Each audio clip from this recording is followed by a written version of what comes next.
राजस्थान कर्मचारी चयन बोर्ड द्वारा करवाई गई चतुर्थ श्रेणी कर्मचारी भर्ती का रिजल्ट जारी होने के बाद में कट ऑफ को लेकर लगातार विवाद चल रहा है। अभ्यर्थी लगातार बोर्ड पर सवाल खड़े कर रहे हैं। एक तरफ वो अभ्यर्थी हैं जिनका सिलेक्शन नहीं हुआ, वो ये कह रहे हैं कि कट ऑफ में गड़बड़ी हुई है, इतनी कट ऑफ नहीं जा सकती। अब दूसरी तरफ वो अभ्यर्थी हैं जिनका चयन हो गया है, उनका कहना है कि जिनका चयन नहीं हुआ 20 लाख अभ्यर्थी, 21 लाख अभ्यर्थी जो हैं वो बाहर हो गए, वो अब किसी न किसी तरीके से बवाल खड़ा करने की कोशिश करेंगे, किसी न किसी तरीके से कट ऑफ पर सवाल खड़े करेंगे, ये उन अभ्यर्थियों का कहना है। अब एक तरफ अचयनित अभ्यर्थी और एक तरफ चयनित अभ्यर्थी है। अब कुछ दिनों से लगातार कट ऑफ को लेकर विवाद तो चल ही रहा है और एक जो मामला यह भी था कि कई सारी जो अभ्यर्थी हैं उनका 0 नंबर आने पर भी चयन हो गया है। लेकिन इसके साथ ही आज हम ये जानने वाले हैं कि अब सब कुछ हो चुका है, रिजल्ट आ चुका है, तो अब जो है वो चतुर्थ श्रेणी कर्मचारी बनने के बाद में क्या सुविधा मिलने वाली है, कितनी सैलरी मिलेगी, कितने पैसे मिलेंगे, क्या कुछ काम रहेगा और अब आगे की जो प्रक्रिया है वो क्या है। तो सबसे पहले तो जिन अभ्यर्थियों का चयन हो चुका है, लिस्ट में नाम आ चुका है, उनको अपने सारे डॉक्यूमेंट कंप्लीट रखने हैं, क्योंकि कभी भी बोर्ड के द्वारा डीवी के लिए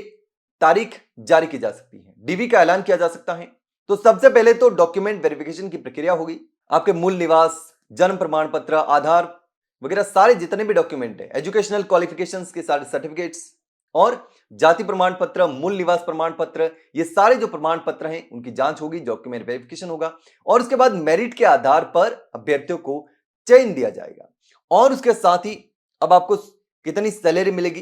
तो सैलरी जो है वो राजस्थान ग्रेड 4 पद पर भर्ती होने पर 18,000 से लेकर 56,000 रुपए प्रति माह बेसिक प्लस पे ग्रेड के मुताबिक तय किया गया है। अब शुरुआत में 2 साल का प्रोबेशन पीरियड होता है, वो तो प्रोबेशन पीरियड रहेगा, जिसके बाद नियमित होने पर कर्मचारियों को मूल वेतन के साथ महंगाई भत्ता, डीए और 8 से 24% एचआरए हाउस रेंट अलाउंस मिलेगा। अब इस सभी भत्तों को मिलाकर एक नियमित 4th ग्रेड कर्मचारी को लगभग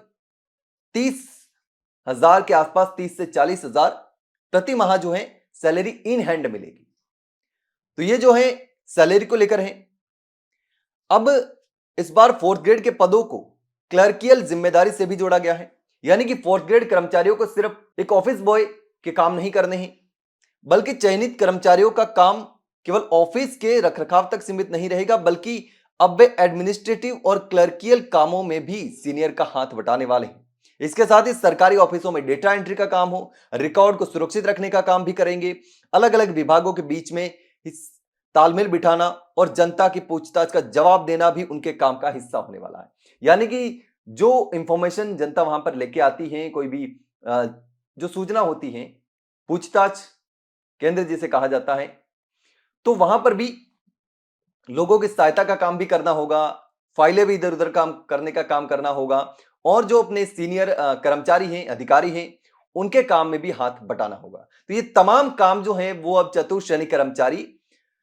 के कंधे पर आने वाले हैं, क्योंकि चतुर्थ श्रेणी कर्मचारी अब चतुर्थ श्रेणी कर्मचारी नहीं बल्कि अधिकारी कह सकते हैं, क्योंकि जिस तरीके का रिजल्ट रहा है और जो अभ्यर्थी इसमें चयन हुए हैं,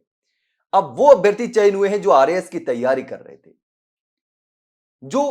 ओवर क्वालिफाइड हैं, मैक्सिमम अभ्यर्थी ओवर क्वालिफाइड हैं, जो